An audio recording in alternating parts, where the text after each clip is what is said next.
தமிழ் மொழியால் இணைந்த அனைவருக்கும் வணக்கம். இன்னைக்கு என்ன வீடியோ ஷேர் பண்ண போகிறோம் அப்படின்னு பார்த்தீங்கன்னாக்க பீட்ரூட் ஜூஸ். ஆமாங்க, இந்த பீட்ரூட் ஜூஸை நம்ம எப்படி டிஃப்ரெண்ட்டாக செய்யலான்ட்டு பார்க்கலாம். உங்களுக்கே தெரியும் பீட்ரூட்டில் எவ்வளோ சத்துக்கள் நிறைஞ்சிருக்கு அப்படின்ட்டு. அது உடம்புக்கு எவ்வளோ நல்லது, ரத்த ஓட்டத்துக்கு எவ்வளோ நல்லதுன்னு உங்களுக்கே தெரியும். இதை நம்ம எப்படி சாப்பிட்லாம், எப்படி ஜூஸ் போட்டு டிஃப்ரெண்ட்டாக குடிக்கலாம் அப்படிங்கிறத நீங்கள் பாருங்கள்.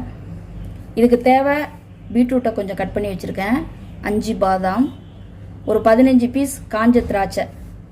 இது உங்களுக்கு கருப்பு திராட்சையாக இருந்தால் ரொம்ப நல்லது. கருப்பு திராட்சை தான் உடம்புக்கு ரொம்ப நல்லது. உங்களுக்கு கருப்பு திராட்சை, காஞ்ச கருப்பு திராட்சை கிடச்சிச்சின்னா வாங்கிக்கோங்க. அதுவுமே காஞ்ச கருப்பு திராட்சையுமே உங்கள் ரத்த ஓட்டத்துக்கு ரொம்ப நல்லது. அப்புறம் கொஞ்சம் தேங்காய், அவ்வளோதாங்க இதுக்கு தேவை. நீங்கள் காலையில் சாப்பிட நேரம் இல்லை, ஆஃபீஸ்க்கு சீக்கிரமாக போகணும், இல்லை பசங்க ஸ்கூலுக்கு சீக்கிரமாக போகணும் அப்படின்னா இந்த ஜூஸ் கூட உங்களுக்கு போதும். ரொம்ப ஃபில்லிங்காக இருக்கும் இந்த ஜூஸு. வெயிட்டு குறைக்கணும்னு நினைக்கிறவங்க கூட இந்த ஜூஸை எடுத்துக்கலாம். ஏன்னா இதில் சத்துக்கள் ரொம்ப அதிகமாக இருக்குது. பாதாமில் உங்களுக்கு தெரியும் அது எவ்வளோ ஸ்கின்னுக்கு ரொம்ப நல்லது அப்படின்ட்டு. நம்ம இப்போ இதை மிக்சியில் அரைச்சி வடிகட்டி எடுத்துகிட்டு வந்துடுவோம். உங்கள்கிட்ட ஜூஸர் இருந்துச்சுனாக்கா நீங்கள் ஜூஸரில் போட்டுக்கோங்க. ஆனால் நான் மிக்சியில் போட்டு அதை நான் வடிகட்ட போகிறேன்.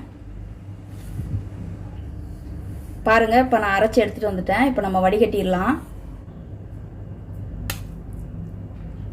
பாருங்க, இப்போ நம்ம வடிகட்டிட்டோம்.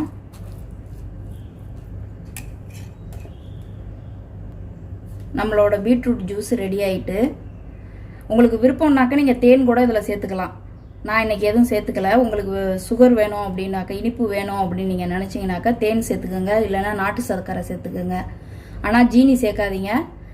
நீங்கள் ட்ரை பண்ணி பாருங்கள், இதை ரொம்ப உடம்புக்கு நல்லது.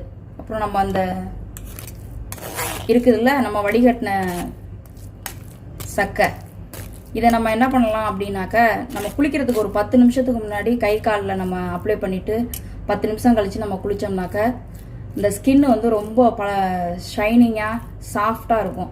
ஏன்னா இதில் பீட்ரூட்டு, நம்ம பாதாம் இதான் சேர்த்துருக்கோம். நீங்கள் ட்ரை பண்ணி பாருங்கள். தேங்க்யூ.